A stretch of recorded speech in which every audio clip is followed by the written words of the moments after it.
Well, I have an entry for the Bless Their Hearts segment. Oh, wow. If Here you we want to go. jump into that. Yes. So Pat Robertson of the 700 Club recently complained that he's being dominated by homosexuals. Oh, so really?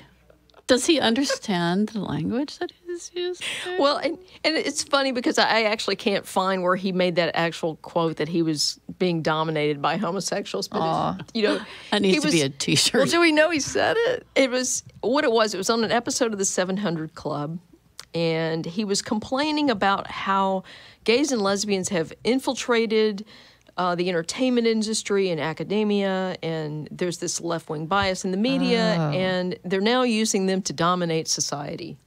So, anyway, yeah, and There's a few articles here. Let me see if I can. yeah, find and the so quote. it says statistically they've dominated the media, they've dominated the cultural shift, and they've infiltrated the major universities. They've And just become it's more just visible. Unbelievable what's being done. A tiny minority makes a huge difference. The majority, it's time it wakes up. Yeah, he says, okay, so here's the quote. We have given the ground to a small minority. You figure lesbians, 1% of the population, which I don't know where he's getting his stats.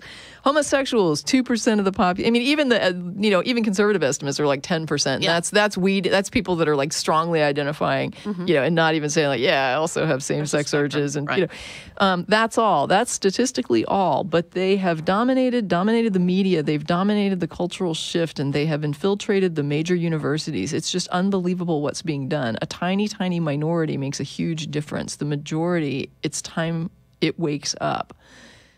It kind of reminds me of racism, and how people were freaked out about, and it's interesting because when he's saying dominated, I think what he's describing or what he's seeing or complaining about is just advocacy, right? So advocates, people who basically, like me, are, I'm not gay, but I'm not going to let you trample somebody's rights just because they're gay. That's not acceptable. So for him, he sees this as he's being dominated, or the society's being dominated, but really all that's happening is that society as a whole is standing up and saying, we're just not going to let you be a bigot and discriminate against people. And they're visible. They're coming out. They're in your face. But I think what's freaking him out, though, is this kind of power that he's seeing, right? Like that on their own they probably wouldn't have. So when you have a small percentage of the population, they have to gain advocates because on your own, that small percentage is not going to have that much impact. And so when he sees it spreading but I mean, it's just when you're on the outside of this and you look at it and you say, look, this person's being oppressed. I'm not going to let you oppress them. And that's what's freaking him out, right? I'm being told that they're not letting me just oppress them anymore real easily. And so this is what's flipping him out. They're messing up my narrative that says they're all awful people. Right. They're coming out and proving me wrong. Yeah. And where have we seen this before? Atheism. Right? Yeah. Yeah. And feminism. Yeah. Well, yeah. And it's just the way this all kind of was put out there. He's complaining about being dominated by homosexuals. I thought that was just so funny, and how this guy, he doesn't seem to have a concept of how what he puts out there, how humorous it is to some of us who are watching this and basically watching the last gasp of this kind of Bigotry? ultra-conservative, I hope Bigotry. it's the last gasp. right-wing stuff that he's.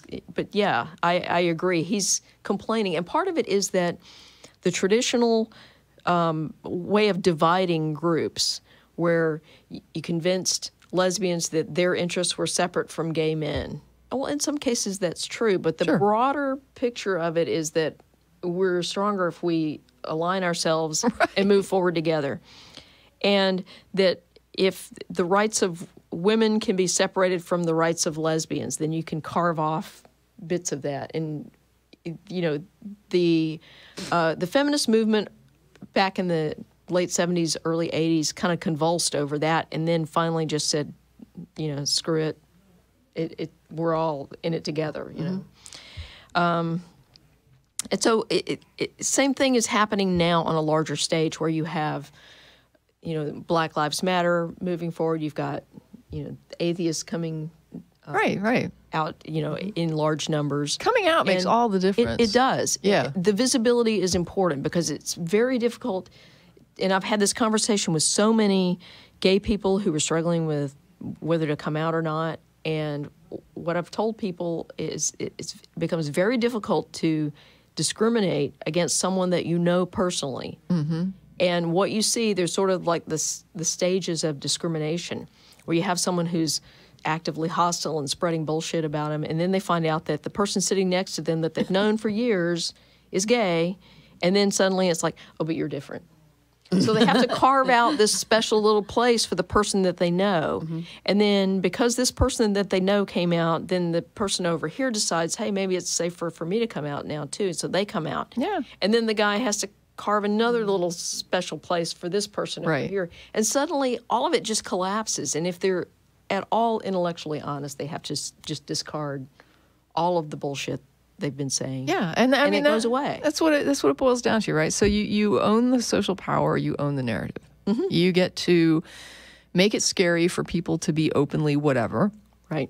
And while you've got them silenced, you get to say evil things about them, and it goes unchallenged. So I say all these evil things about this group of people, and then I frighten them into silence, and I own it, right? I own everything.